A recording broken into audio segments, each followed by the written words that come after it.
اس کا نام لے کر جتنے خدوخال ڈسکس کیے جا رہے ہیں وہ تو ہونے ہیں، چاہے ان کو پیپل پارٹی سپورٹ کرتی ہے یا نہیں کرتی، چاہے ان کو نون لیگ سپورٹ کرتی ہے یا نہیں کرتی، یا چاہے وہ کوئی چند لوگ اس کو ڈرافٹ کر کے پیش کرنا چاہتے ہیں یا نہیں کرتے، یا چند لوگوں کا اس میں اپنا مفاد ہے یا نہیں ہے۔ ہر دو صورتوں کے اندر 28ویں ترمیم کے حوالے سے میں آپ کو بارہا کہتا ہوں کہ کم از کم عوام کا اس میں ضرور فائدہ ہے، پاکستانی عوام کا اس میں ضرور فائدہ ہے، اور پاکستان کا اس میں ضرور فائدہ ہے۔ اور اس کے تناظر میں اگر چند لوگ یہ سمجھ رہے ہیں کہ اس کے ذریعے وہ پاکستان کے اندر اتھارٹیرینزم یا ٹوٹالیٹیرینزم کو ایکسپیرینس کر لیں گے، تو تب بھی ٹائٹ فیڈریشن کی صورت میں اس کا پاکستانی عوام کو بھی فائدہ ہے۔ اور اسی ضمن میں یہ بھی واضح طور پر نظر آتا ہے، میں آپ کو ہمیشہ کہتا ہوں کہ پی ٹی آئی یا عمران خان کی جو لائک مائنڈڈنس ہے اس کو بھی اس کا بہت زیادہ فائدہ ہوگا، اور 28ویں ترمیم کے جتنے بھی خدوخال ہیں کہیں نہ کہیں اس کے فروٹس عمران خان اور اس کی لیگیسی نے انجوائے کرنے ہیں۔ ابھی جو اس وقت آپ کو گلگت بلتستان کے رزلٹس کے حوالے سے جو کچھ بھی نظر آ رہا ہے، اس زمن میں پی ٹی آئی کی کلین سویپ عمران خان کے نام پر تو ہو چکی، پی ٹی آئی کے حمایت یافتہ جو امیدواران ہیں ان کی جیت عمران خان کے نام پر ہو چکی ہے۔ ایک طرح سے آپ کہہ لیں کہ عمران خان کی جیت ہو چکی، لیکن اب وٹس ایور یہ تو پوری دنیا نے بھی دیکھ لیا، عوام نے بھی دیکھ لیا، لیکن یہاں پر آپ پاکستان کے پولیٹیکل کلچر کو نیورولوجیکلی اسٹڈی کریں یا اسٹیٹ سائیکالوجی کے اکارڈنگ اسٹڈی کریں یا neurology as a psycho anthropology آپ اس کو اسٹڈی کریں، آپ کو ایک بات تو واضح طور پر نظر آئے گی کہ لاکھوں کی عوام کو ٹیکل کرنا بہت زیادہ مشکل ہے، لیکن 24 کے جو فگر ہے اس کے اندر سے چند امیدواروں کو زبردستی فورسفلی ان کو کسی دوسری پارٹی کی جانب انکلائن کر دینا یہ کچھ کافی زیادہ آسان ہوتا ہے۔ اسی لیے ایسا نظر آتا ہے کہ جہاں کہیں بھی 28ویں ترمیم کے حوالے سے پیپل پارٹی اور نون لیگ کی جانب سے حمایت لینے کی کوشش کی جا رہی ہے، وہاں پر یہ کہا جا رہا ہے کہ ابھی بھی بندے کے پتر بن جاؤ، ابھی بھی 28ویں ترمیم کی فیور میں بول دو، کیونکہ 28ویں ترمیم کی صورت میں جو دانا پانی بند ہونا ہے وہ سیاسی جماعتوں کا بند ہونا ہے، وہ سیاست دانوں کا بند ہونا ہے، پاکستانی عوام کا بند نہیں ہونا۔ پاکستانی عوام کے لیے تو بہت زیادہ اس کے اندر فیسلٹیز ہیں کہ صحت اور تعلیم تمام پاکستان کی ایک ہو جائے گی، پورے ملک میں ایک جیسا نظام ہو جائے گا، نئے صوبے بنیں گے تو نئے پبلک سروس کمیشن بنیں گے، نئی جابز اپرچونٹیز آئیں گی، اور بارہا لاہور، کوئٹہ، کراچی یا اسلام آباد کی طرف یا پشاور کی طرف رخ کرنے کی بجائے نئے صوبے ہوں گے تو نئے مرکز ہوں گے، صوبائی دارالخلافہ نئے ہوں گے، تو ہر طرح سے آپ کو گراس روٹ لیول پر آپ کے پرابلمز کے سلوشن ملیں گے، اور پورے ملک میں ایک سا بلدیاتی نظام بالکل اسی طرح جس طرح پرویز مشرف کا ڈیولوشن پلان تھا یا لوکل گورنمنٹ سسٹم تھا یا 17th امینڈمنٹ کی صورت میں ٹائٹ فیڈرلزم تھا، سیم اسی طرح سے آپ کو پاکستان کے اندر تقریباً جو اب تک کے خدوخال ڈسکس ہو رہے ہیں وہ ایمرج ہوتے ہوئے نظر آئیں گے۔ پھر وہ تمام تر جو وردی ٹیریٹریز ہیں جن کو اب کہا جا رہا ہے کہ فیڈریشن کے کنٹرول میں کر دیا جائے، چاہے وہ کراچی ہے، چاہے وہ گوادر ہے، چاہے وہ وٹس ایور، اس طرح کے ماڈلز انڈیا میں بھی موجود ہیں، دنیا کے مختلف ممالک میں موجود ہیں۔ اور اگر پاکستان جیسے ایتھنیکلی جو فریگمنٹڈ سوسائٹیز ہیں جہاں پر ایتھنیکلی ڈویژن ہے بہت زیادہ، وہاں پر اگر اس قسم کی کوئی فیڈرل ایڈمنسٹریٹو ٹیریٹریز بنائی جاتی ہیں تو یہ بھی بہت زیادہ اچھا ہوگا، کیونکہ آپ کو یاد ہوگا کہ انڈیا کے اندر جب پنجاب اور ہریانہ کی تقسیم کی گئی تو بیچ میں چندی گڑھ کا جو علاقہ تھا وہ بہت زیادہ کریٹیکل ہو گیا تھا، اور چندی گڑھ کو پھر یونین اسٹیٹ ٹیریٹری ڈکلیئر کر دیا گیا تھا۔ اسی طرح کا ماڈل آپ کو پاکستان میں ایمرج ہوتا ہوا دکھائی دے گا، جو کہ اختلافات کو انڈرمائن کرے گا، اور اس زمن میں بھی یہ تمام تر چیزیں پاکستانی عوام کے لیے بہت زیادہ فائدہ مند ہونے والی ہیں۔ لیکن سیاستدانوں کا کیونکہ دانا پانی بند ہو جاتا ہے، سیاستدانوں کا دانا پانی کسی کا لاہور کے ساتھ چل رہا ہے، کسی کا سندھ کے ساتھ چل رہا ہے، اور سیاسی جماعتوں کا یہی دل کرتا ہے کہ ان کا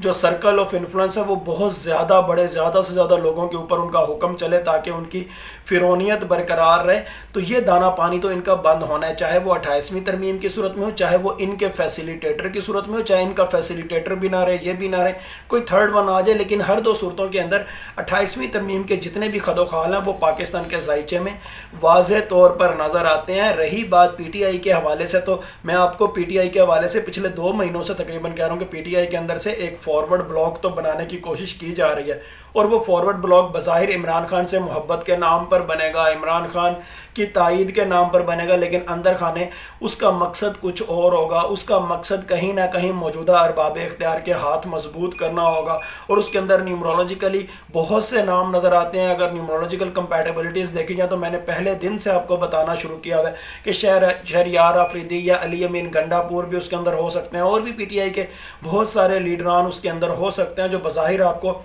ایسا نظر آئے گا کہ پی ٹی آئی سے محبت کے دعوے کرتے ہوئے نظر آ رہے ہیں. اسی طرح گلگت بلتستان میں آزاد امیدواروں پر بھی پریشر پڑتا ہوا آپ کو نظر آ سکتا ہے، کیونکہ عوام کو کنٹرول کرنا بہت زیادہ مشکل ہو جاتا ہے، لیکن ان کے چند نمائندوں کو کنٹرول کرنا بہت زیادہ آسان ہو جاتا ہے. لیکن گلگت بلتستان کے الیکشن اور 8 فروری 2024 کے اوورال پاکستان کے الیکشن انہوں نے بتلا دیا کہ اصل ووٹ عمران خان کا ہے، اور یہی چیز 27 جولائی 2026 کو جو آزاد کشمیر میں الیکشن ہوں گے اس زمن میں 27 جولائی 2026 کا نمبر بھی 8 آتا ہے، اور پی ٹی آئی کا یا پاکستان تحریک انصاف کا نمبر بھی 8 ہے. وہاں پر بھی اصل رزلٹ آپ کو عمران خان کی فیور میں جاتے ہوئے دکھائی دیں گے. لیکن اگر اب آپ یہ بات کریں کہ عمران خان کی حکومت کیوں نہیں بنتی، تو میں بارہا آپ کو کہہ چکا ہوں کہ پی ٹی آئی کی جو موجودہ جو پی ٹی آئی ہے، جو کرنٹ پی ٹی آئی ہے، اس کے جو لیڈران ہیں ان کا ذائچہ بنایا جائے تو ان کا تعلق عمران خان کی رہائی کے ساتھ بالکل بھی نظر نہیں آتا. عمران خان کی رہائی کا تعلق ایرانینائزیشن آف دا ریجن کے ساتھ نظر آتا ہے، ایرانینائزیشن آف اسٹیٹ آف ہرمز کے ساتھ نظر آتا ہے، ایرانینائزیشن آف ویسٹ ایشیا کے ساتھ نظر آتا ہے.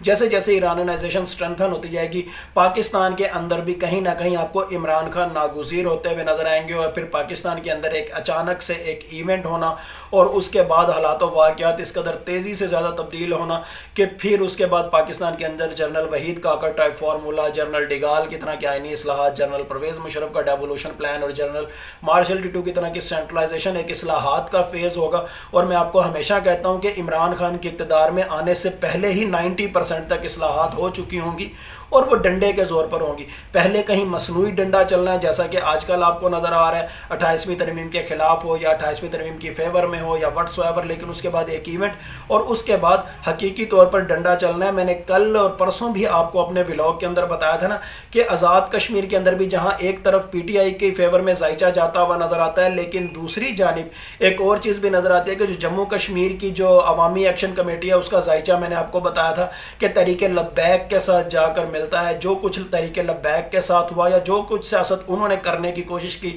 وہی same to same parameters Jammu Kashmir Awami Action committee کے نظر آتے ہیں. بہت سے لوگوں نے اس سے اختلاف کیا، 150 کے قریب لوگوں کے کمنٹس اور ان کے آئی ڈی میرے یوٹیوب آٹومیشن سسٹم نے بالکل بلاک کر دیے، کیونکہ ان کی جو ارریشنل کمنٹنگ تھی، جو ان کے ارریشنل ایٹیچیوڈ، ان کی ارریشنل باتیں یا ان کی گالم گلوچ پر مبنی والدین کی تربیت جو ان کا اظہار کر رہی تھی، وہ سارا کچھ یوٹیوب نے آٹومیٹک، آج کل یوٹیوب خود ہی بلاک کر دیتی ہے، یوٹیوب کا آٹومیشن سسٹم بلاک کر دیتا ہے. لیکن اب آپ کل خود دیکھ لیں راولا کوٹ میں کیا ہو رہا ہے. کیا میں نے نہیں کہا تھا کہ جو کچھ مرید کے میں ہوا اسی طرح کا ملتا جلتا کچھ نہ کچھ ان کے خلاف ہو سکتا ہے؟ جو میں نے کہا تھا وہی آگے بھی ہوا. اور آپ کو ایک بات واضح طور پر بتا دوں کہ جتنے بھی فتنے ہوتے ہیں یا جتنی بھی گمراہی سے ریلیٹڈ معاملات ہوتے ہیں نا، وہ بڑے شوگر کوٹڈ ہوتے ہیں. ان میں بظاہر بڑا اچھا لگ رہا ہوتا ہے، ایسے لگتا ہے کہ اس کے اندر اصلاح کے پہلو چھپے ہوئے ہیں، اس کے اندر ترقی کے پہلو چھپے ہوئے ہیں، اس کے اندر حب الوطنی کے پہلو چھپے ہوئے ہیں. لیکن کہیں نہ کہیں وہ فتنے ہوتے ہیں، کہیں نہ کہیں گمراہی ہوتی ہے، اور ان کا علاج ڈنڈے کے زور پر ہوتا ہے. اور ڈنڈے کے زور پر ہی پاکستان نے بھی سیدھے ہونا ہے.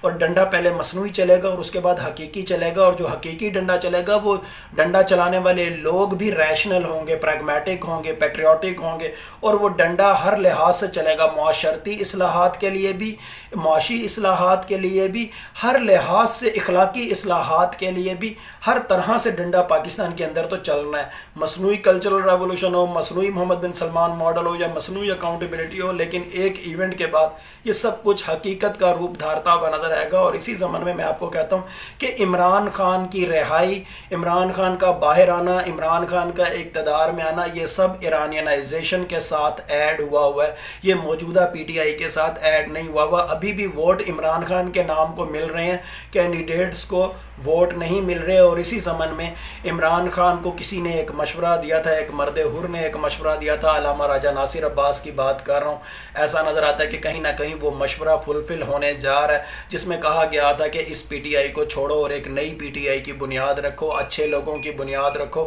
یہ پی ٹی آئی آپ کو کچھ نہیں دے سکتی، یہ پی ٹی آئی مفاد پرست ہو چکی ہے، یہ پی ٹی آئی کمپرومائزڈ ہو چکی ہے. ان سب کو کک آف کرو اور ایک نئے سرے سے ایک نئی پارٹی کی بنیاد رکھو جس میں ریشنل لوگ ہوں، پریگمیٹک لوگ ہوں. لیکن یہ جو موجودہ پی ٹی آئی ہے یہ بالکل کمپرومائزڈ ہو چکی ہے. یہ استقبال کے لیے تو آپ کو ویلکم کرنے کرنے آ جائے گی. یہ ہومیوپیتھی کے احتجاج تو کرتے رہتے ہیں, یہ بالکل شور شرابہ تو کرتے رہتے ہیں, لیکن در حقیقت اندر خانے یہ کچھ بھی نہیں کر رہے. اور کہیں نہ کہیں ایسا نظر آتا ہے کہ عمران خان اس حوالے سے پراپر ورکنگ بھی کر چکے ہیں. بس صرف دیر اتنی سی ہے کہ پاکستان کے اندر کوئی ایونٹ ہو اور اس کے بعد حالات ایسے ہوں کہ عدالتی فیصلے ہوں, پہلے ورکر نکلیں پھر عمران خان نکلیں, اور استقبال کے بعد جب وہ کہیں اپنے ٹھکانے پر پہنچے بنی گالا یا زمان پارک, تو اس کے بعد ایک نئی پارٹی کا اور ایک نئی لیڈرشپ کا اعلان کیا جائے. یہ جو کچھ آپ کو بتایا نیومرولوجیکلی بتایا, اللہ تعالیٰ چاہیں تو یہ سب کچھ ہو, اللہ تعالیٰ چاہیں تو کچھ بھی نہ ہو, اللہ تعالیٰ چاہیں تو کچھ ہو اور کچھ نہ ہو. بلا شبہ غیب کا علم صرف اور صرف اللہ تعالیٰ کی ذات کو ہے.